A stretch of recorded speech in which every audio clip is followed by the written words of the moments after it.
अध्यात्म साधना का दूसरा सिद्धांत है परिष्कृत व्यक्तित्व। आपने देखा होगा, हम जब भी किसी नौकरी के लिए आवेदन करते हैं तो लिखित परीक्षा के पश्चात हमें साक्षात्कार के लिए बुलाया जाता है। क्यों? क्योंकि हमें काम पर रखने वाला यह देखना चाहता है कि जिस काम के लिए हम इस आदमी को चुन रहे हैं, आखिर यह आदमी उस काम के लायक है भी या नहीं। नमस्कार, भक्ति कथा और कहानी में आपका स्वागत है। देश दुनिया की सारी संस्थाएं, चाहे वो सरकारी हो या निजी, किसी भी शख्स को अपने यहाँ काम पर रखने से पहले उस व्यक्ति का व्यक्तिगत रूप से साक्षात्कार जरूर लेती है।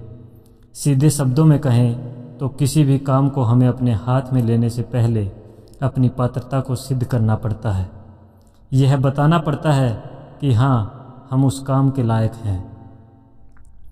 ठीक उसी तरह ईश्वर के साम्राज्य में भी, जो इस संपूर्ण विश्व का संचालन करता है, हमें अपनी पात्रता को सिद्ध करना पड़ता है। परिष्कृत व्यक्तित्व का मतलब है कि आदमी चरित्रवान हो। चरित्रवान जो सद्भाव, सद्गुण और सद्कर्मों के समुच्चय को अपने स्वभाव का अभिन्न अंग बनाकर रखे, उसे चरित्रवान कहते हैं। जो सज्जन हो, संयमी हो, जो व्यक्तिगत स्वार्थ के लिए नहीं परमार्थ के लिए जीता हो, ऐसा व्यक्ति ही परिष्कृत व्यक्तित्व कहा जा सकता है। ऐसे ही लोगों की साधनाएं सफल होती हैं। हमें अपनी पात्रता को सिद्ध करना ही पड़ता है। इतिहास में ऐसे ढेरों के ढेरों उदाहरण हैं जो इस बात का प्रमाण है। आपने रामायण तो देखी ही होगी। राजा जनक, जिन्हें अपनी पुत्री सीता के लिए एक योग्य वर की तलाश थी, अतः उन्होंने सीता के योग्य वर की तलाश के लिए एक स्वयंवर रचा। संपूर्ण आर्यावर्त के बड़े बड़े सम्राटों को आमंत्रित किया। शर्त यह थी कि जो उनके राज दरबार में रखे भगवान शंकर के धनुष को उठाकर भंग कर देगा, सीता उसी के साथ विवाह करेगी। एक एक करके सभी महारथी आए, किंतु कोई भी उसे हिला तक नहीं पाया।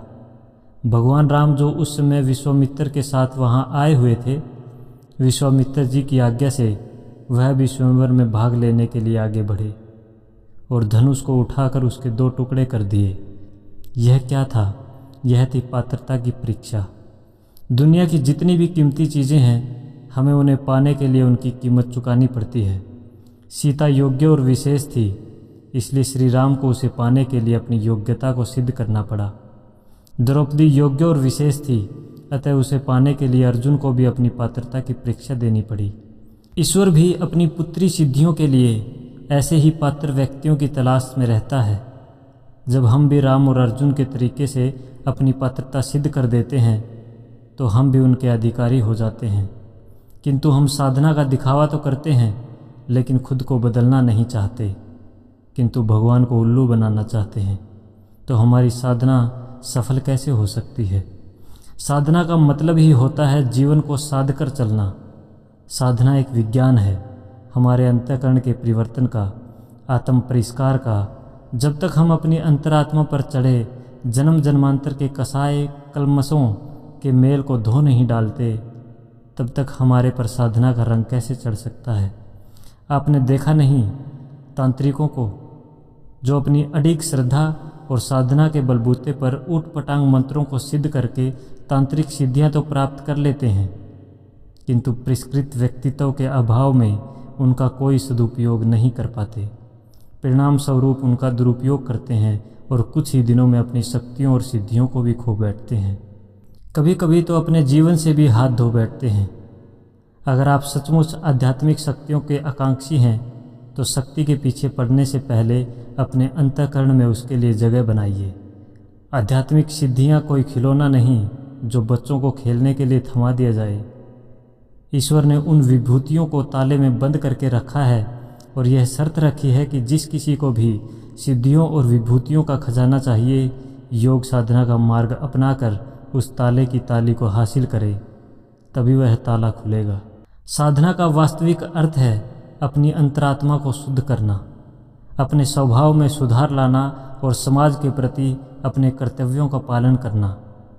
तंत्र साधकों की तरह केवल शक्तियों की प्राप्ति के लिए साधना करना नहीं, बल्कि उन शक्तियों का सही उपयोग और अपने व्यक्तित्व को परिष्कृत करना आवश्यक है। आध्यात्मिक सिद्धियां कोई खेल नहीं है, बल्कि गहन तपस्या, समर्पण और आत्म संस्कार की आवश्यकता होती है। इन सिद्धियों को प्राप्त करने से पहले हमें अपने अंदर की अशुद्धियों को दूर करना होता है, ताकि वह सिद्धियां हमारे जीवन में सही मायने में प्रयोग हो सके।